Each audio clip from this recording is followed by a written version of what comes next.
మహిళల ఆర్థిక సాధికారత కోసం ప్రభుత్వం తీసుకొచ్చిన మహాలక్ష్మి పథకం ద్వారా ఎంతోమంది మహిళలకు లబ్ధి చేకూరుతోంది. ఈ పథకం మహిళల జీవితాల్లో వెలుగులు నింపుతున్నప్పటికీ మరోవైపు కొంతమంది వర్గాల జీవితాల్లో మాత్రం చీకట్లు తొలగడం లేదు. రోజువారీ కష్టజీవులైన ఆటో కార్మికుల కుటుంబాలు పెరుగుతున్న ఇంధన ధరలు, జీవన వ్యయం, ఆదాయం తగ్గిపోవడం వంటి సమస్యలతోటి తీవ్ర ఇబ్బందులు పడుతున్నాయి. మహాలక్ష్మి పథకం మహిళలకు ఉపశమనం ఇచ్చిన తమ కుటుంబాల పరిస్థితి ఏమిటని ప్రశ్నిస్తున్నారు ఆటో కార్మికులు. ప్రభుత్వం నుంచి తమకు కూడా సాయం అందాలని ఆశగా ఎదురు చూస్తున్నారు. ఈ నేపథ్యంలో ఆటో కార్మికులతోటి మా regional coordinator Chandrashekar face to face. అంతర్జాతీయ కార్మికుల దినోత్సవం మేడే సంబరాలు జరుగుతున్నాయి. మరోపక్క ఆటో కార్మికుల కుటుంబాల్లో నిరాశలు ఉన్నాయని చెప్పేసి ఆటో కార్మికులకు బాధపడుతున్న పరిస్థితి. ఒక పక్క ఇటు ప్రభుత్వం అనేక హామీలు ఇచ్చినప్పటికీ హామీలు నెరవేర్చలేదు.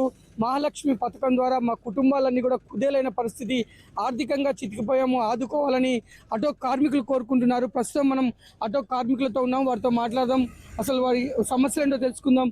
అన్న, మీ అందరికి కూడా ఈరోజు మేడే శుభాకాంక్షలు.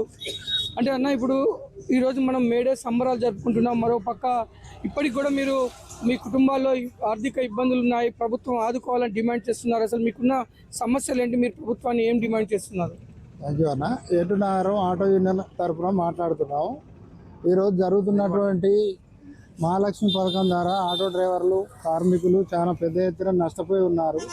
వారి జీవితాలకు భరోసానిచ్చే ప్రభుత్వం మర్చిపోయింది.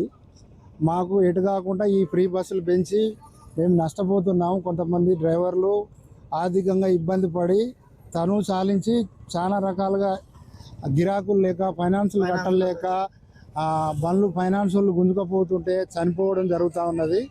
ప్రభుత్వం మా అందు దయదలిచి మాకు ఇస్తా అన్నటువంటి 12,000 రూపాయలు సంవత్సరానికి ప్రభుత్వం ఇవ్వగలదు. ఇంకొకటి ఏంటంటే ఆటో డ్రైవర్లు పొద్దున్నే లేచి అడ్డా మీదకి రాగానే ఆర్టీసీ బస్సు ముందున్న ఆర్టీసీ బస్సును చూసి మహాలక్ష్మి పథకం ద్వారా ఆటో ఎక్కని పరిస్థితి, దీనస్థితిలో ఉన్నాం ఆటో డ్రైవర్లు అందరం. కావున మా యందు దయదలిచి రేవంత్ రెడ్డి గారు ప్రభుత్వం సంవత్సరానికి ఇచ్చే 12,000 రూపాయలతో సహా ఒక ఇందిరమ్మ ఇల్లు కూడా ఇవ్వవలసిందిగా కోరుతున్నాం. ఆటో కార్మికులు అంటేనే కొంత నిరుపేద కుటుంబాలు, వీరు ఇదే వృత్తిని నమ్ముకొని గత కొన్ని సంవత్సరాలుగా జీవిస్తున్నారు. ప్రస్తుతం మీ ఆర్థిక పరిస్థితులు ఏ విధంగా ఉన్నాయి? మీరు ప్రభుత్వాన్ని ఎలాంటి సాయం అడుగుతున్నారు? మేము మాకు అధికారంగా ఇప్పుడు ఆటో యూనియన్ తరఫున మేము నడుపుతున్నాం, కానీ మాకేం మిగులుతలేవు. ఏమన్నా అంటే ఆధార్ కార్డు చూపెడతారు, ఫ్రీ బస్ అంటారు, బస్ వచ్చేదాకా వెయిటింగ్ చేస్తారు. వాళ్ళు గంట సేపు అయినా కానీ బస్ వచ్చేదాకానే ఉంటారు. అమ్మ రాండి అమ్మ, ఏం కాదమ్మా, ఆటో ఛార్జ్ మీ హాస్పిటల్ ఎక్కుతేనే మాకు ఏమైనా పొట్ట తిప్పలు వెళ్తుందమ్మా అన్న కూడా ఎక్కుతలేరు. ఫ్రీ బస్ అంటారు. అసలు మేము చిన్న ఇంట్లో తిండి పెట్టే అంతా కూడా లేదు. కూలి పనికి పోయినా బెటర్ అనిపిస్తుంది ఆటో నడపడం. ఫైనాన్స్ వెళ్తలేదు. ఫైనాన్స్ కూడా వచ్చి నెలకు వచ్చి ఫోన్ చేసి బాగా ఇబ్బంది చేస్తున్నారు. ఏమో మళ్ళీ నెలకు వచ్చేసి ఇన్సూరెన్స్ అంటారు, అదే అంటారు. ఏం చేయలేని పరిస్థితి ఉన్నది మాకు. రోజువారీ కూలి చేసుకున్నట్టు అవుతుంది. ఆటో నడుపుకున్నా ఏం వెళ్తలేదు మాకు. మీరు చెప్పండి, ప్రభుత్వం మీకు అనేక హామీలు కూడా ఇచ్చింది. ఇప్పుడు మహాలక్ష్మి పథకం వల్ల మీరు ప్రస్తుతం ఆర్థిక ఇబ్బందులు ఎదుర్కొంటున్నారు. 2.5 సంవత్సరాలు కూడా ప్రభుత్వం వచ్చి గడిచి 2.5 సంవత్సరాలు కూడా పూర్తయింది. ఇప్పటికి కూడా మీ హామీలు నెరవేరలేదని మీరు ఇటీవల కాలంలో బంద్ కూడా పిలుపునిచ్చారు. అసలు ప్రభుత్వాన్ని మీరు ఏం అడుగుతున్నారు? అసలు మీ ఆర్థికంగా మీకు ఎలాంటి సమస్యలు ఉన్నాయి?